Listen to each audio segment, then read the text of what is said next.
So welcome everyone to this online webinar and online matchmaking event organized by the EEA and Norway grants in collaboration with all of our program operators that are also with us today. We have actually companies from 10 countries participating.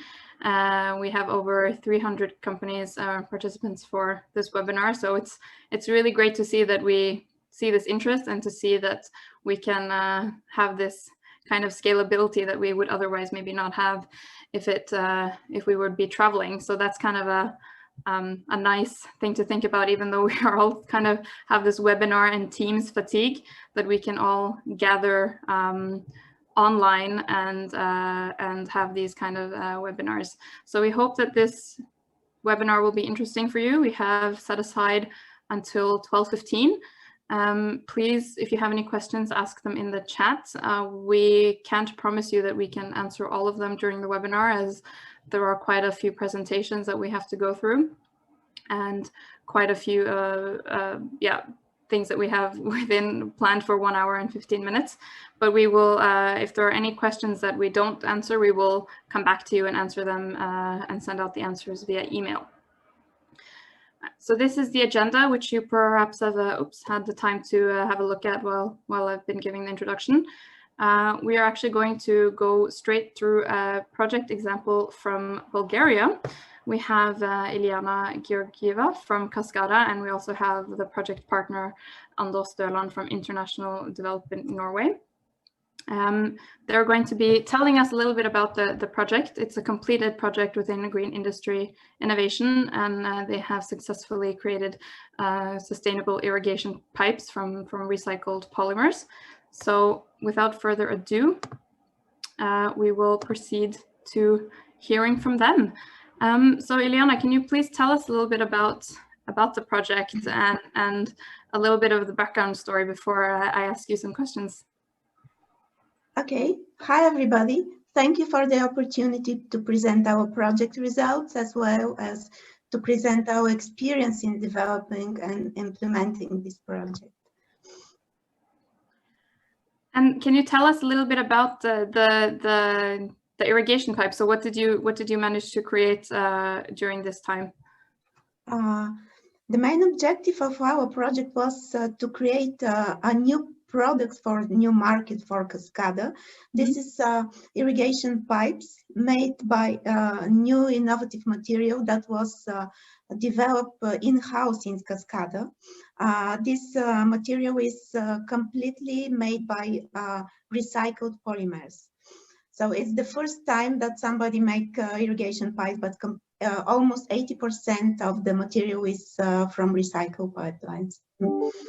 That's great. It's very fitting for green industry innovation, because there is a big focus on creating sustainable and greener products or processes. So that's very interesting. Can you tell us a little bit? Also, Anders is here. Can you tell us about how you found each other as a partner and how you decided to cooperate? Yes, maybe I should start, because when we were developing the idea, we come across your program. So we studied and we used this partnership tool that was published on your website. So we analyzed all the companies, and because we knew that we need experienced partner in the field of circular economy, so we decided to contact International Development Norway to present our idea and to start negotiation. So we organized meeting at KASKADA production site. Our colleague from International Norway came there, so we discussed the project. There were some discussions, and so in the end of the day, we decided to be partnered in this project. Great. And Anders, how did you experience getting in contact with KASKADA and setting up the project from the Norwegian side? Was it easy to agree on this? It seems like KASKADA had a quite clear idea of what they needed, and how was that for you?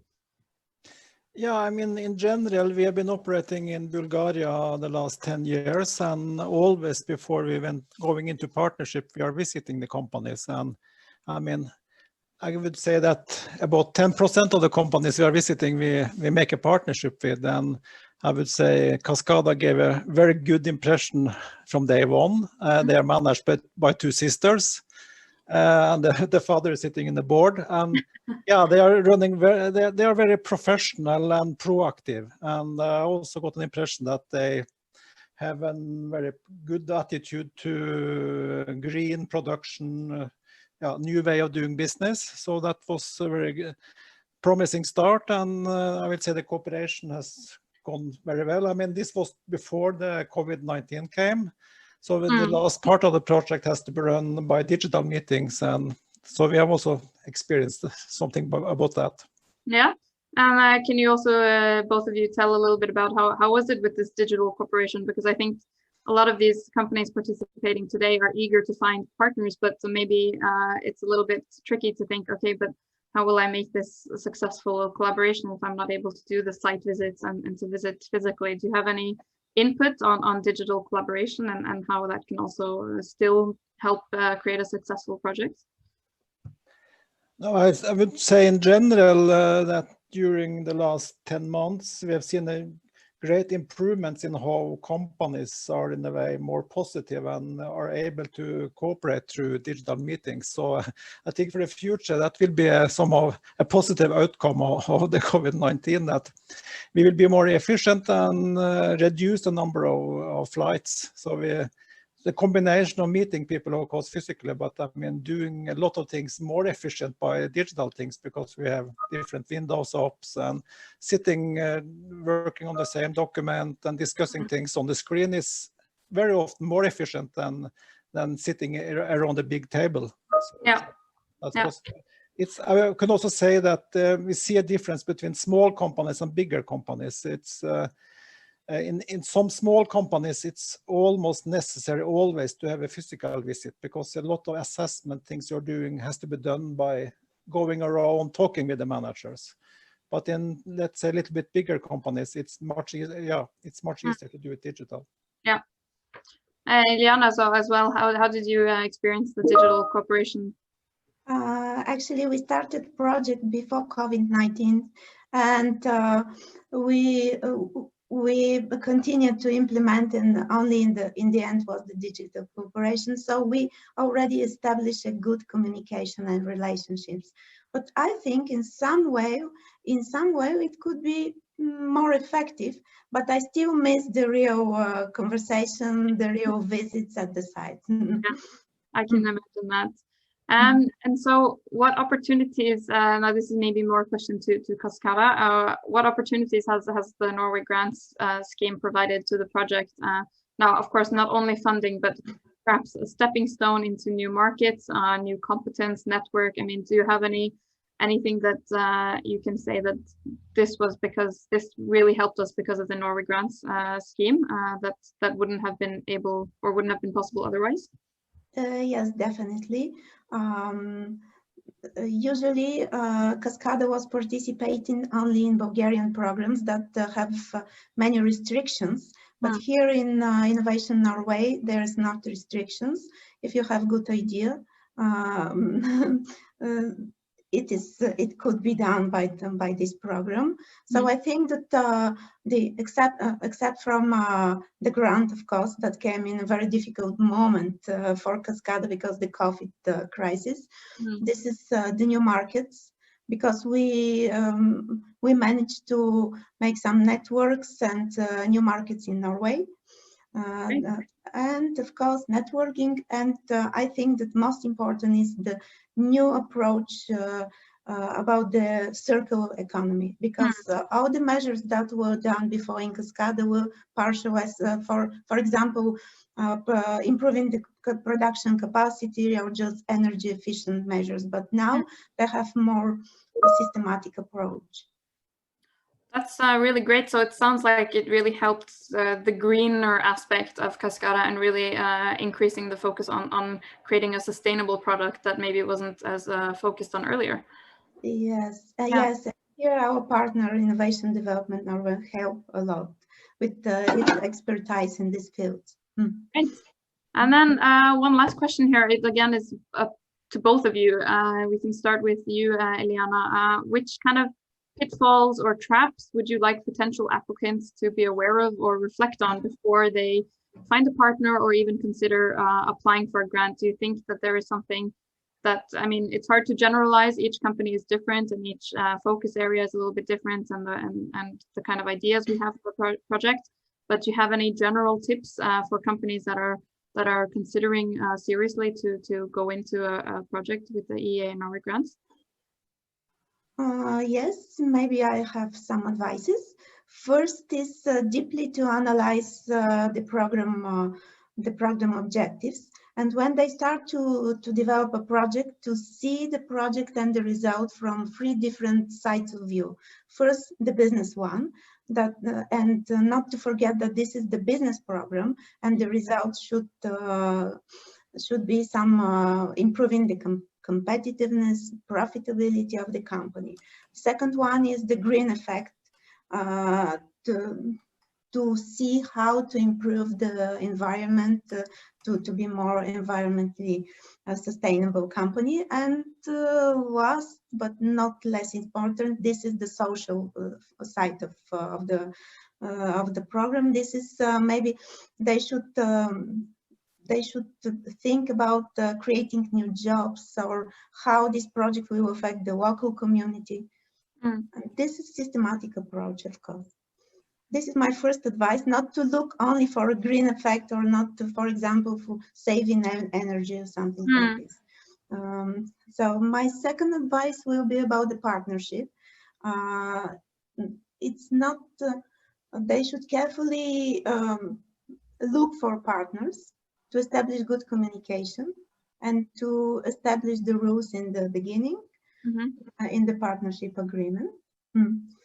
The next advice, and especially in this environment of COVID crisis, is to have a very good risk analysis, and to estimate all the risk, and to have some measures to overcome this. We have this, and that's why we succeeded to implement the project even earlier than we expected. Yeah, because it was completed before the deadline, right? So yes. Great. Great. That's very useful and very concrete advice. I hope we had listeners write down these tips, because I also thought that this was very useful. And Anders, do you have anything you would like to add here, also from the Norwegian side, or yeah, to what Eliana said? No, I think we are quite aligned with Eliana. We've been working also in the last 10 years, so I agree totally with Eliana. And I mean, in this type of project in Bulgaria, I mean, market research is not eligible in the project, but in general, we see that a lot of companies in parallel wants in a way to also target the Scandinavian, Norwegian market. So that is something we can do in parallel outside the project, as a parallel project. So that is also something we very often have in discussions with the partners. Nice input. So thank you both. Time flew by. We spent 10 minutes talking about your completed project, and thank you both for contributing. And if you have any questions in the chat, this is to the participants or the listeners here, to Eliana or Anders, please write them in the chat and they can answer them. They will also be online with us for the remaining time, so they will be here to answer any questions. But yeah, thank you so much again. Bye. And then we have another perspective, but this is from the Norwegian side. But before we go into that, because I see that people have been logging on as we have had this presentation. So before we go on to the next project, a quick 1-minute break to ask you guys, or to launch a poll. Henrik, are you there to launch a poll here? Great, thank you. Tell us why you're here. Tell us what you're looking for, what kind of what your objective of today is, and this is anonymous, so you don't have to worry that we will see who answered what, but we will also launch the results in a bit, so we can kind of get an idea of what people are here for.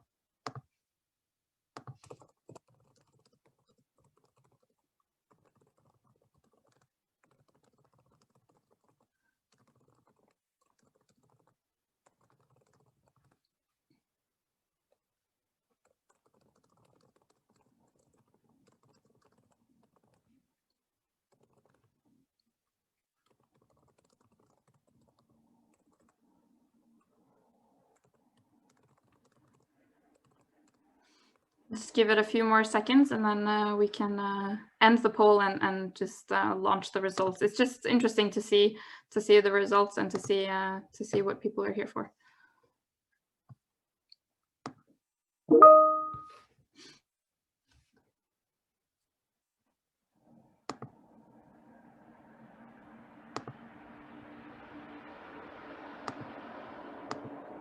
And you can also, if you haven't answered, you can click for multiple results or multiple options. So Henrik, if you end the poll, and if there we got the results. So we have okay, this is very interesting. We have most of them here are interested in learning more about the EEA and Norway grants. That's great. This will be. It's kind of course, it's a main topic of today, and even in the next project, we will hear about how EEA and Norway grants helped VesselMan implement their project in Greece. And then Magnar at the end will, of course, go into the details about the call for proposals and how you can actually maybe apply for a project financing. But we also see that 60% is looking for partnerships or collaboration. So that's promising and that's very good. So I hope that also the matchmaking session afterwards will be useful. So enough about that. Just nice to see the intention here. Then I would like to welcome Lene from VesselMan and also Stig from VesselMan. If I just quickly share my screen again before we start here. So we are going to be hearing about the perspectives from a Norwegian partner. So a little bit more focused towards Norwegian companies or even Icelandic companies as they can also become project partners, and how you guys work with the Greek partner. And also this is definitely a COVID project, I would say. So we're very interested to hear about the collaboration as well. This is an integrated planned maintenance system and project management tool for technical projects. So maybe you can also start off by kind of just giving us a little bit of an idea. What does this actually mean for those of us who are not into this ICT world and into this technical engineering aspect? And then I'm gonna, of course, like the same kind of format, ask some of these questions to you guys as well. Perfect. All right, my name is Lene Normann-Olsen.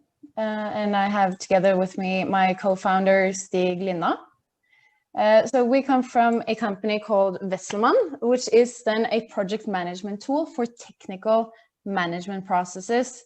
And this means repetitive projects within the maritime industry and projects that can be put into a system. So for example, as dry dockings, which a vessel needs to go into every 5th year at least. And it's massive maintenance work that is completed, and the typical tool for this today is Excel spreadsheets and Word documents, and it's extremely high cost on these projects. So we saw a lack, or when Stig was out in the field, he saw a lack of project management tools, and but he also saw a lot of existing good routines and processes, converting it into a digital format. That's really our mission within the company. And this is also very applicable to other industries as well. So having a tool, there's multiple project management tools out there, but having something that's actually fitting into the industry specific need is probably the most important part here. Also we saw that we need more transparency and collaboration within the industry as well. So I would say that that's also, I think, why this project is very interesting to us. Cool. Yeah, that's very interesting, and it's fascinating how you captured this need and saw potential here, and then use the EEA Norway grants to help maybe realize that potential as well. So can you tell us a little bit about how you collaborate with your Greek partner, and also maybe a little bit how you found each other and decided on this cooperation? Okay, is it okay that I start, Stig? Yeah. Yeah, you just run the show. No, so our collaboration is very good. We have weekly and monthly touch points, and we have separated it very into a technical aspect and a commercial aspect.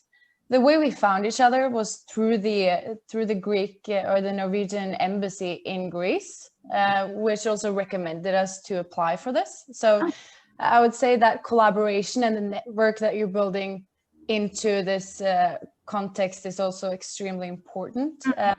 Our CEO usually says that if you're going to be serious about shipping, you have to be in Greece, because it's the biggest industry leaders. So I think that's one of the biggest points as well, that having a local collaborative partner is extremely important to also get that traction that you want in the market. We have gotten, we also found the most important client for us into this project, a Greek client that we're setting up with now, which is Gaslog. And we have a mission to collaborate. I think we have a mission to collaborate where we can and compete where we must, because we are never going to be a maintenance tool as Ulysses system, because Ulysses systems is a planned maintenance tool that you can use on the vessel for full maintenance, and we are a project management tool. And actually Ulysses systems do have a project management tool, but they've seen that if we are to be experts within the project management field, that will take away focus from our actual expertise. So that's why we need to find partners that is experts in that area. So it's, yeah, you guys are very, you're complementing each other very much so here in what you can offer, and kind of bridging that gap as well. But as you started to say as well, we did start the project in the middle of Corona, and that has of course been an issue based on that we haven't met. Or I think Stig and our CEO has met the team, because of course the planning started, but that was before I joined the project as well. But having a remote tool, you actually get very into not just Zoom, but we are really delivering a remote tool into the industry. So then you're understanding that this is actually going to change the whole industry, and it's the new now, you know. Yeah, and so I mean, for, let's say we don't, I mean, even though 2021 looks promising, we still don't know when we will feel safe enough to travel, even with a vaccine. So what is your tips for companies that are participating in the matchmaking today and are eager to find a project, and there are also multiple calls open in these beneficiary states? So what is your tips to countries that are looking for collaboration opportunities but are a little bit, let's say, afraid of COVID and how it might affect potential collaboration? Yeah, I think finding the right partner is probably the most important tip. And how do you find the right partner? So I don't think don't be afraid of transparency, to actually be transparent about your own company, because that will probably take you a lot longer in a potential collaboration if you start with transparency and sharing your ideas and your targets. And I would say that's the most essential part of moving on to the next phase in a project as well. Stig, do you maybe have something to add there? Yes, I think it's all about trust, and it's about the ability to actually communicate. And I guess that the world is going forward, so we are actually being more and more used to have this kind of discussions. But it's first and foremost the business effect of it. So as in the case that we have, it was just a strategy that we need to be best of breed in the specialized area that we are within. That's actually remote collaboration and management of that processes. So from our side, it's just forced us not to travel. Otherwise, we would have been traveling monthly, more or less. But we can actually manage just as well by the way we are doing it now. That's fantastic.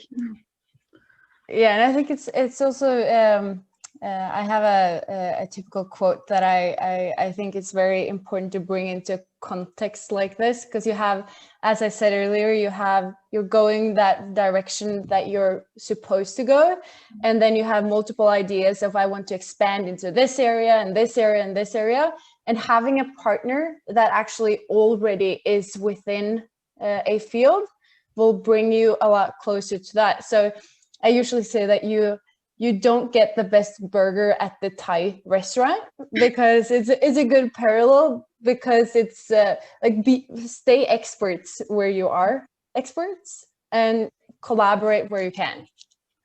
That's also really great advice, and I think also Stig mentioned it in the questions and answers when we were exchanging emails, that kind of this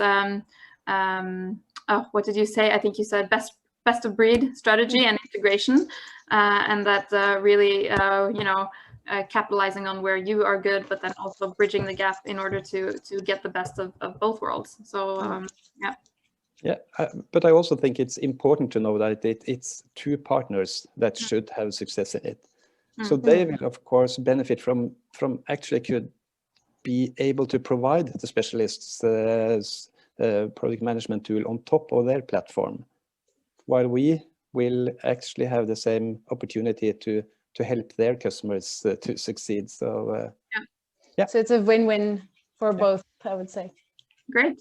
And if you have, let's say the EEA and Norway grants isn't maybe top of mind as a financing mechanism for Norwegian or Icelandic companies, but if you could maybe give us a little bit of insight, like apart from funding, what kind of makes this program different than another maybe national? Of course, it's an international funding mechanism that gives you international opportunities, but so far, what do you kind of think has been the benefits of participating in such a project? I would for sure say the network and partnerships that follows with it. Also the collaboration with, for example, the embassy in this case, which I would say is relevant in all cases, because they also have a network as well. And also bringing partners into the project is more attractive when you say that, for example, it's coming from the EU Commission, or it actually does have funding on the back. So but it's not about the financial part. It's really about that you're into a program. But also the clients in this case think it's also interesting to join, because they know that this will have a win at the end. Yeah, exactly. That's interesting. And if I can ask one last question, what have you learned so far, and what does the road ahead look like? Is it like, how far in advance do you plan these projects, and how you have these kind of timely and routine setups for collaboration? But what is the rest of the timeline look for VesselMan and the Greek company? Is it easy to plan, or is there a lot of let's say unforeseen changes and delays and kind of things that happen along the way, or how do you handle kind of this as well? Yeah, I would say that we're really on track. We're actually, or of course, we want to complete earlier than expected. But we have a really good plan on how to bring this out to market. And as I started with saying, that we have separated this into the technical aspect of it and then the commercial aspect. So we are in the loop of talking to the relevant resources that we find in our collaboration model. But again, I want to focus on the transparency that we've had through the project. Has been really, really good, as well as then talking together with our own clients. So for example, they are bringing us into discussions with their existing clients, because they know that this is going to be a positive outcome based on their clients will have a higher satisfaction maybe. Yeah. So having the same targets, I think, is probably a key factor for us in the future. Great. And Stig, anything you want to add, closing remarks? Just I think I should mention that this is not any kind of free money ride. because the application takes time, but it also qualifies that you are willing and eager to perform. And it's also requiring quite a detailed reporting formats, external audits, etc. So, but all in all, it's extremely good to have these opportunities, because without it, we probably wouldn't have done the stuff that they have been doing. And it's also opened up towards Bourbon, one of the largest offshore companies that we are working with now, because they already used Ulysses as a PMS system. So yeah, all in all, great. Thank you. Thank you as well. This was really insightful, and I think companies have a lot to learn from each other. So I'm really glad that you could share your experiences. I mean, talking about transparency, this was really practicing what you preach. So thank you both, and best of luck for the rest of the project. If there's any questions for Lena or Stig from the participants, please ask them in the chat, and they can try to answer. And then yeah, it will be very exciting to see the completion of the project, and then maybe you have some more experiences to share when you've reached that milestone as well. Thank you, and thanks for inviting us. Great, thanks. Bye. And then bye. And then we have we're over to a little bit different setup. We have 3 companies that are going to be pitching just their solution and a little bit about what they are looking for in a partnership. We have first of all Pixii. We have Ole Jakob from Pixii, a Norwegian company, and I'm not going to say too much because a pitch is only 3 minutes. So the floor is yours, Ole Jakob. Thank you very much, and thank you for letting Pixii represent one of the many green. Let me see. Do you see my screen now? Not yet. Okay, let me see what happened. Oh, yes, we do see your screen. Sorry, it's just not in full screen. Let's see if I... There we go. Yes, perfect. Okay, so yeah, thank you again, and thanks for letting Pixii represent one of the many green industry innovation companies. My name is Ole Jakob Sørdalen. I'm the Chief Innovation Officer in Pixii, and Pixii is very much in the center of green industry innovation. As you know, increasing solar installations and electric vehicles in the electricity system increase the need for more power flexibility. And Pixii develops technology for battery-based energy storage to provide such needed flexibility to the electricity system.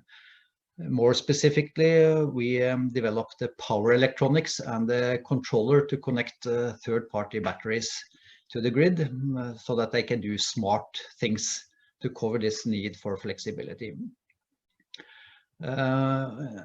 We have a unique modular and scalable concept for energy storage systems in the range from 10 kilowatts up to 1 megawatt. So Pixii, we are hardware and a software product provider for energy storage, and we could very much benefit from various sorts of partnerships. There could be partners who could enhance our product with new third-party products and services. And additionally, it could be interesting to bundle additional partner services and products for an enhanced solutions to our target market segments, which are the grid operator, the distribution system operators, so that they can enhance their power capacity or their power quality, specifically voltage quality, and also balancing services to maintain the frequency in the grid. Another relevant segment is the commercial and industrial segment, where energy storage together with partner services and products could reduce their tariffs. If they have surplus PV production, they could increase their PV self-consumption. Or if they have critical loads, they could also get backup or reserve power for those. So in addition to that, such increased flexibility could be sold as flexibilities to various flexibility markets. And lastly, developers of EV, electric vehicle charging infrastructure, could use energy storage and flexibility to increase again their charging capacity. And they could also participate in such flexibility markets to make money when they don't need that capacity. So yeah, greening of electricity and transportation needs more power flexibility, and with Pixii and energy storage, we can together package such innovative solutions to the whole electricity system in various markets, both in Europe and globally. Thank you very much. Thank you, Ole Jakob. Very interesting, and I hope also interesting for those watching. You are registered also for matchmaking, so if anyone wants to contact you, they can book a meeting with you on B2Match. Great, thank you. And then over to Solarstone, we have Steven with us here today. This is an Estonian company. Are you with us? Yeah, hi there. Hi, floor is yours. Thank you, thank you. Hey, my name is Steven, and I do represent a company called Solarstone, as Nikita mentioned. And we are an Estonian company. So basically what we are doing, we are manufacturer of different solar roof, solar facade, and different solar mounting systems. So basically the reason why we have kind of attended this kind of program is because of we actually feel that we are most experienced in integrated systems here in Scandinavian countries, since we are selling our systems in Norway, Sweden, Finland, Estonia, Denmark, and so on. So, and as we know, building integrated industry nowadays, it's growing pretty quickly. So, and what problem we actually have kind of tackled? So as we are kind of selling these kind of systems, then we know that if we would like to do quotations for our partners or resellers, or even for the architects, for example, we have developed a system, for example, for the solar roofs. Let's say that you put in the address, and then you will get the quotations from there, like how much or how big the system that you can use. But now, as we have developed our own solar facade system, we have found out that there are any solar kind of solar facade design softwares, because it takes a lot of time for designing those different layouts. And that's the reason we are kind of attending this program, because we're looking for partnership to do this kind of solar facade software, which will help to save time of doing quotations. And how it would look like. So basically, there are two ways what we are planning to do. So first of all, as there are a lot of solar kind of roof kind of designing softwares, they all are using, let's say, the Google Maps. You type in the address and you get, the address or the roof, and from there you can get the quotation. So the first thing that we're planning to do is the same with solar facade. As we all know that Google Maps has this option that you can go to the street view. So from the street view, you could get the picture of the wall, and from there you can get the measurements, and from that, you could get the quotations. Would take, usually it would take an hour to do these quotations, but from this software you can do it in 5 minutes.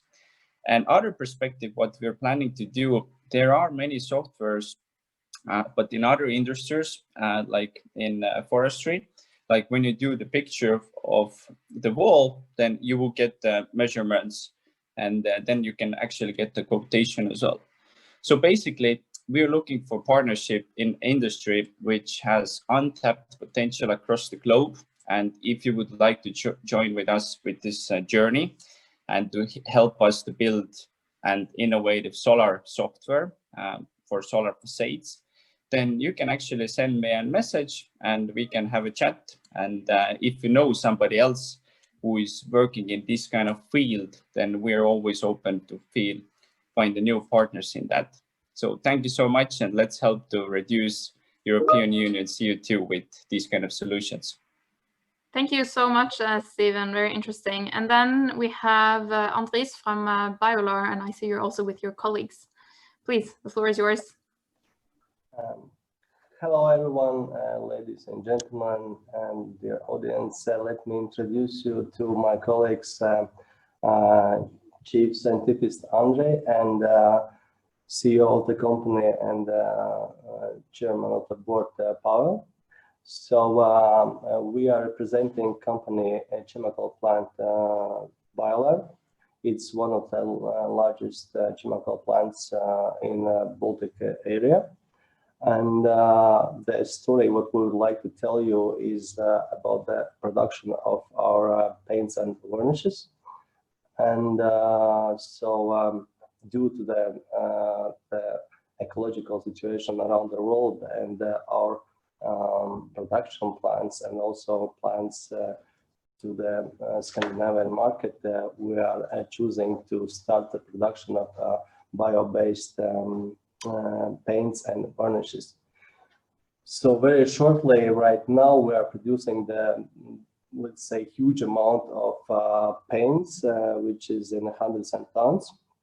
The problem right now is that we are producing it mostly based on the solvents, which means that if those solvents, they go up in the air, then the problem is that it makes a huge amount of the carbon dioxide. So, and right now we would like to switch to the different production, and this is why we are looking for the right collaboration in Scandinavian countries, especially in Norway. Right now the plan is to implement the whole new production line for the production of paints and varnishes, which will be mostly based on the water materials. It will be like in amount of 90% of that whole amount of the ready product. And this whole production plan is based on the R&D work implemented in the previous years, done by our scientists.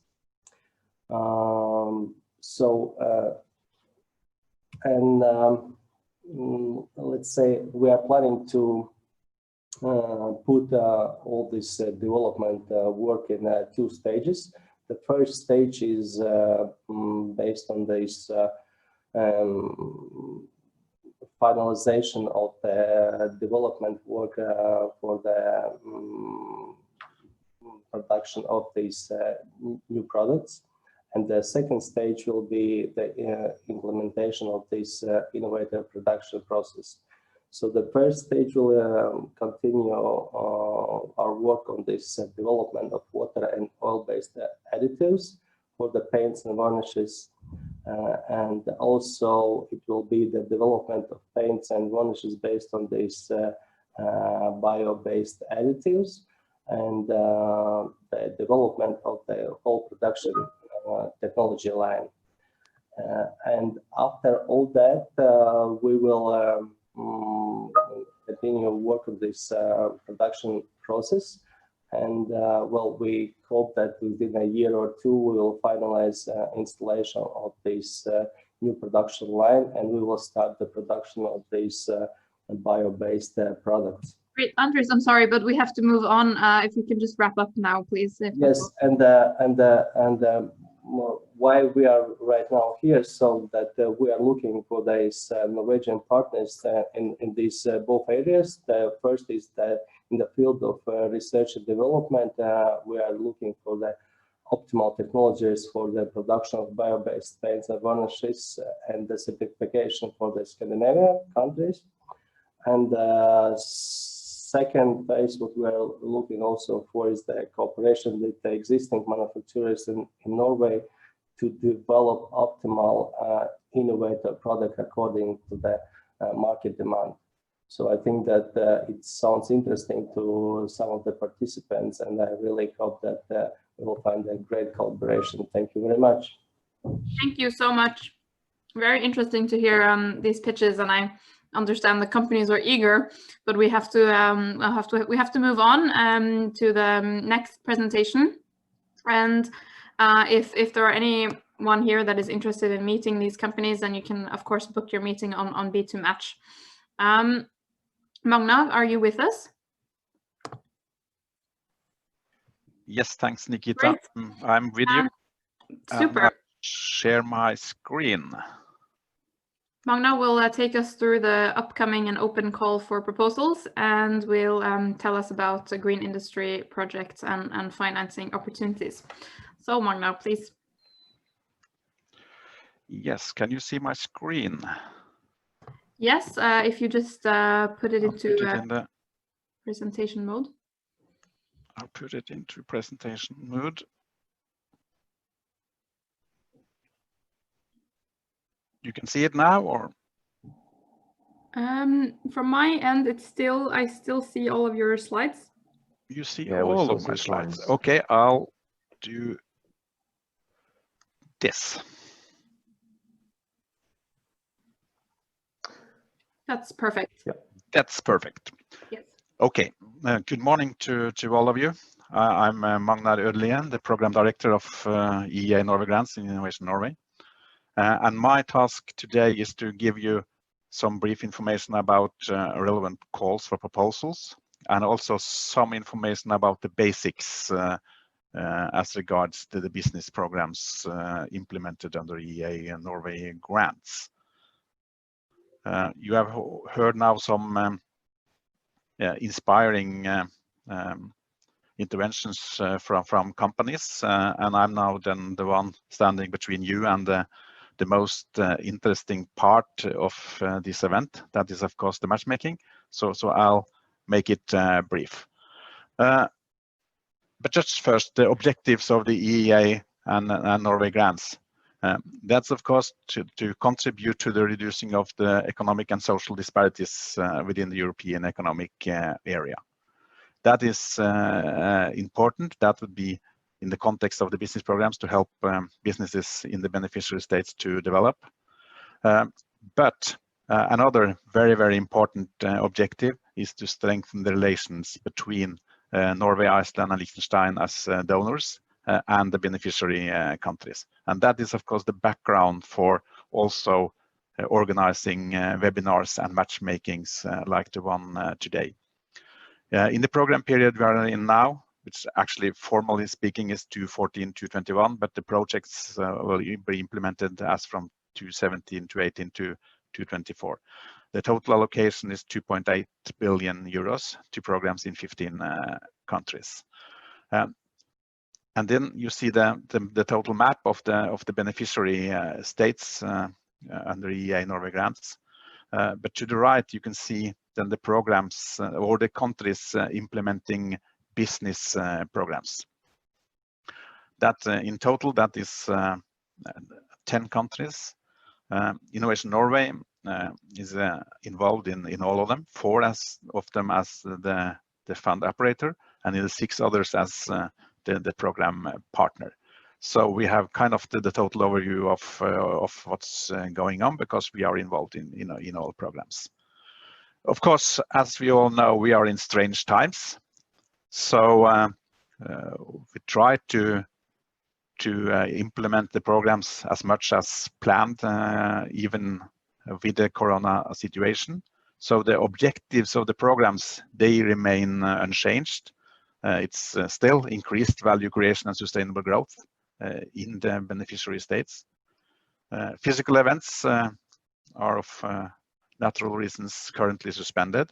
So we have moved the whole matchmaking or all the matchmaking activities online, like we do today. The COVID situation has some impact on the programs. So you will see that the deadlines of the calls, they tend to be extended. And also new calls will sometimes be open for a longer period than we first expected. That is, of course, to make it possible for potential promoters and potential partners to find each other and to develop projects together. But the slogan now is digital first, but the partner search continues. These slides show you the relevant calls now either open or that will be opened in the rather near future. Open calls as we speak, they are 3, all of them with deadlines in February. We have the Estonian call with a deadline of 1st of February, the Greece call, the deadline of 21st of February, and the Lithuanian call with a deadline of 12th of February. The asterisk indicates the funding of the program, because it's a little bit complicated from a formal point of view, because it's actually legally speaking 2 mechanisms, EEA grants and Norway grants. And under EEA grants, eligible partners would be entities from Norway, Iceland, and Liechtenstein. But in the Norway grants is only the Norwegian companies, of course, together with potential partners in the beneficiary states itself. So you can see the asterisks, Norway grants, Estonia and Lithuania will be Norway grants. Greece is EEA grants, so that is also then of course relevant for Iceland and Liechtenstein. And then of the upcoming calls, that will be calls that we will see published hopefully during the first quarter of 2021. You have Bulgaria, Latvia, they are Norway grants, and Romania and Slovakia with an EEA grants. And it's even possible that later during 2021 that we will have an additional call in Croatia. That depends on the assessment of applications received in the first call, whether we will use the allocation or not. And the last country with green industry innovation as a focus area is Poland. They received a very, very large number of applications during the first call. So it's perhaps not likely that there will be a second call, but it could still be that there will be a second call, and then that will be sometime also next year. So some basics about the programs and the rules, who can apply. In general, that would be SMEs and large companies with no more than 25% public ownership established as legal person in the beneficiary state. We have actually one specific situation, and that is Lithuania. In Lithuania, it's possible also for all entities within the EEA area to apply. But of course, the condition would be that if a company, for instance, from Norway or another country would participate or would apply, then they will need to establish a legal entity in Lithuania if they then get a grant offer, and they will also have to then implement the project in Lithuania. Many programs also have some conditions, for instance, that the companies will have to be established for at least 3 years at the date of deadline. This is different from program to program. So the message, and that is always the message, you need to read the relevant call text to see then the conditions that will apply, because they differ a little bit from program to program. Project partner, as I've already said, if you're talking about Norway grants, it would be entities registered in Norway and the beneficiary states. And if we are talking about EEA grants, it would be Norway, Iceland, Liechtenstein, and the beneficiary states. And the partner, the scope is much broader, because it's not only companies, it could also be research institutes, universities, NGOs, public institutions. And we have seen a lot of examples of them, SMEs in the beneficiary states teaming up with the research institutes from the donor states. And that is, of course, also a type of project that we encourage, because it could be a very good setup for developing new products and solutions. The general program rules, normally 50% or more of the funding in a program will go to green industry innovation. 75% of the funding is aimed to be allocated to SMEs. Large companies, as I showed you, they are not excluded, but the SMEs, that's the main target group of the program. Then the grant rate will always be established according to the state aid rules. So it means that the applicant, the project promoter, will have to come up with some co-financing, and that will differ from the type of projects or the geographical area. And the selection of projects would always be based on open calls and competition. So it's no use to go to the fund operator or program operator and say that, oh, I have a good project, can you finance it? Well, you will have to compete with other project ideas under open calls. The topics today are green industry innovation and ICT. So which types of activities could then be financed under which topic? The green industry innovation focus area is broad.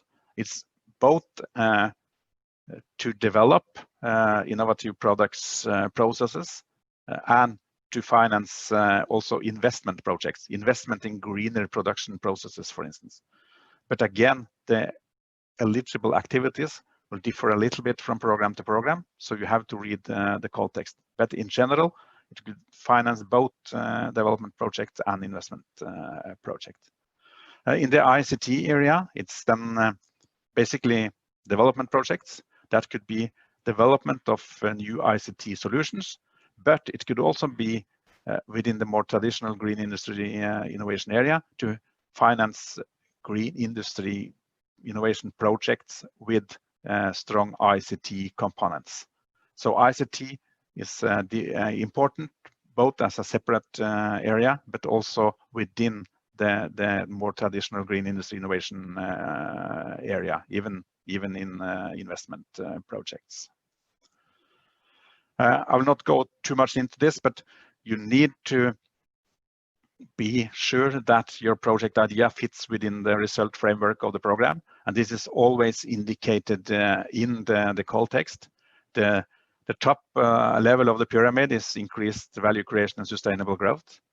But then you have some outcome indicators, and some of them will be mandatory. And in most programs, that would be that you will need to demonstrate that the program will lead to increased growth in the both operational profit of the company and not at least also the growth in the turnover of the company. So that is to make sure that the project is really a business development project. And then you will have some more optional indicators, and that is important for the green projects. For instance, the estimated decrease in energy consumption, and also an important indicator on CO2 emissions. And as regards to CO2 emissions, we also have conversion tables then for other types of emission to make them into CO2 emission equivalents. And then you have some output indicators that would be the project solutions developed, and it will be application of green technology and so on for investment projects. So please read then the indicators in the call texts very thoroughly, because they are really important to make sure that the project would be eligible for funding. And then the partnership. This event is about partnership. So I will just be very brief on why a partner and how to find one.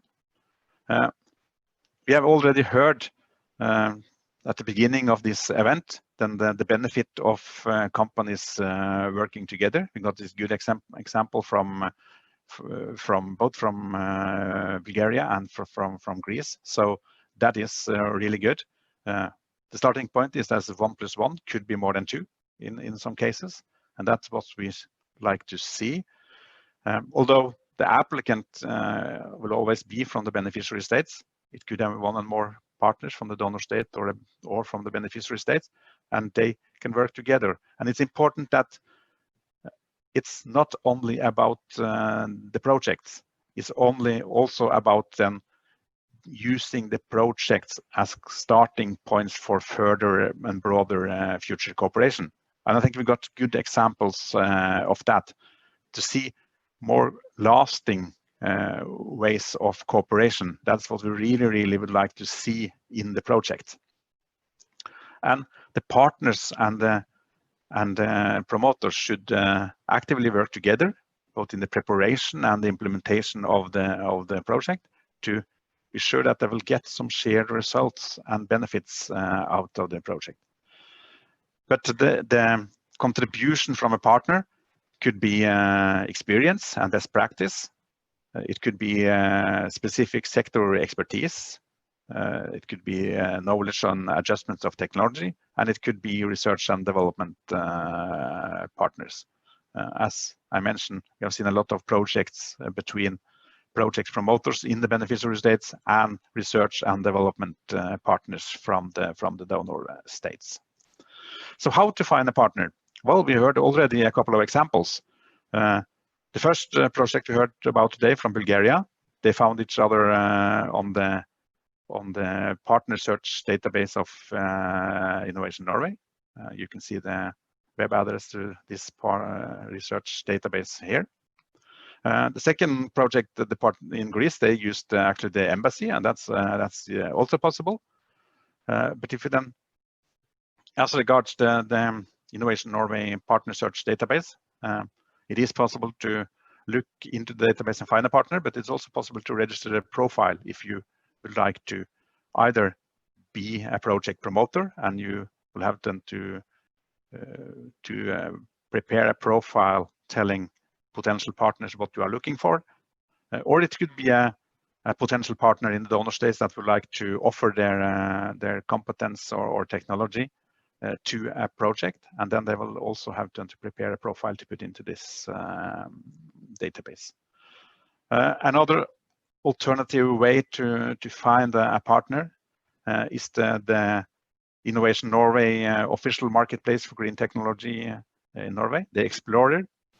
There you can find Norwegian companies, and you will get the presentation of their solutions. This is a marketplace launched a couple of years ago, launched by the Norwegian Prime Minister, and by her labeled as a Tinder for businesses. I think that the big difference between the Explorer and the traditional Tinder is that, the traditional Tinder is that the solutions are vetted at the Explorer, so you can be sure that the solutions they have a good potential. So Explorer is then another way to find a potential partner. Okay, now I think you are probably eager to proceed and get to the matchmaking part of the event. So I'll just say thank you and wish you the best of luck with the matchmaking. Thank you. Thank you so much, Magna. Very useful for those who are looking for information on EEA and Norway grants and opportunities that we can provide. So we are, like you said, coming to an end here, and I just have some closing remarks. But before we go on to those closing remarks, I would ask Henrik to launch our poll, just so we can use this feedback and create events also in the future that are based on what you would like to hear and know more about. This is really useful for us in these times where it's challenging to meet physically, that we can make these events as useful as possible. So if you just take a second to just submit one or more options, and then Henrik will launch or close the poll in a few seconds.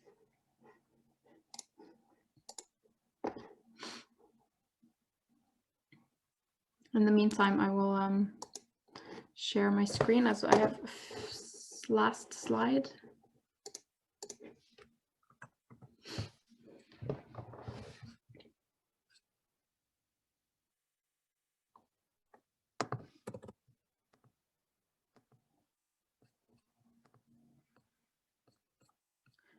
So maybe we can close the poll, Henrik, and see if we have enough results. All right, so it's clear that call for proposals is something that companies would like to know even more about for the next webinar.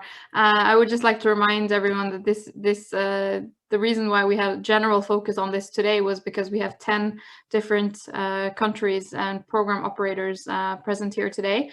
And if you are looking for specific answers to your questions, and please get in touch with your local program operator in the respective country that you are from.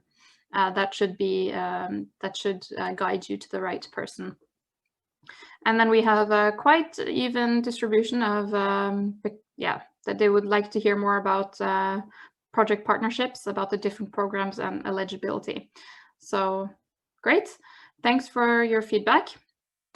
I have one last slide and a few more closing remarks before we can log off and you can proceed to booking and taking on your digital meetings.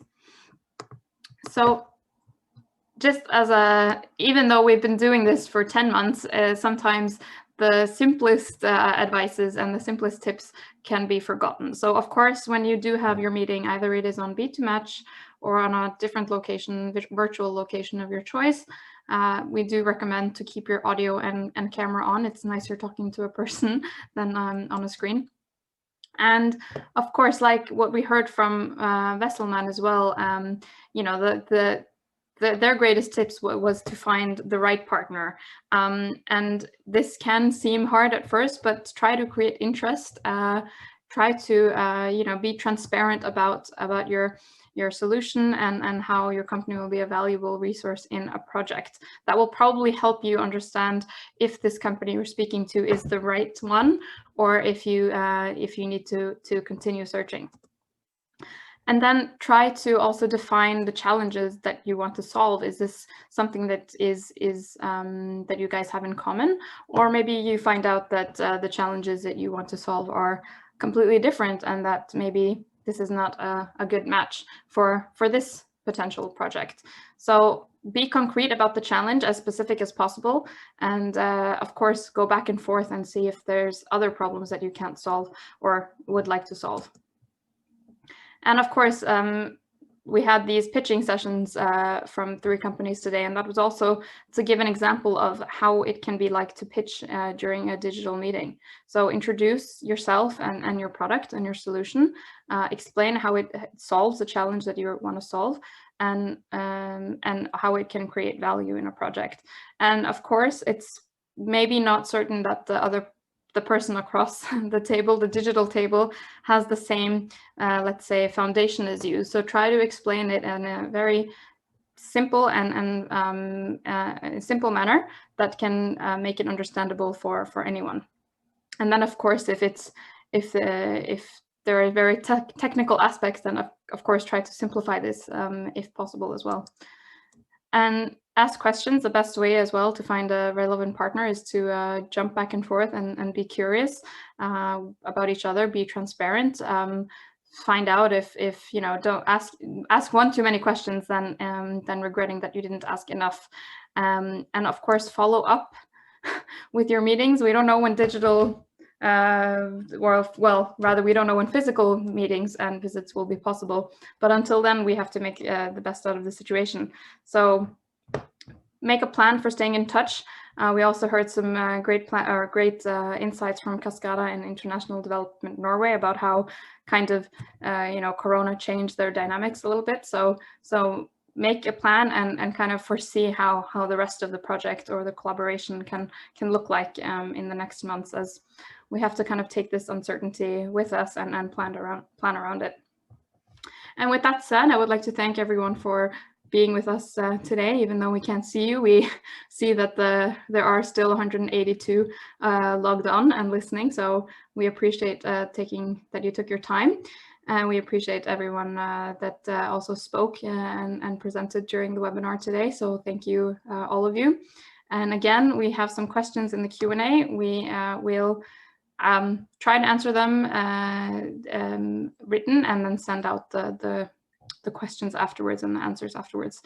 And then when it comes to the last thing before I log off is to just, Henrik, if you can launch the last poll. We have just, again, it's a feedback sort of question to make it easier for us to plan such events in the future. And you can, of course, like before, click or you can choose multiple options.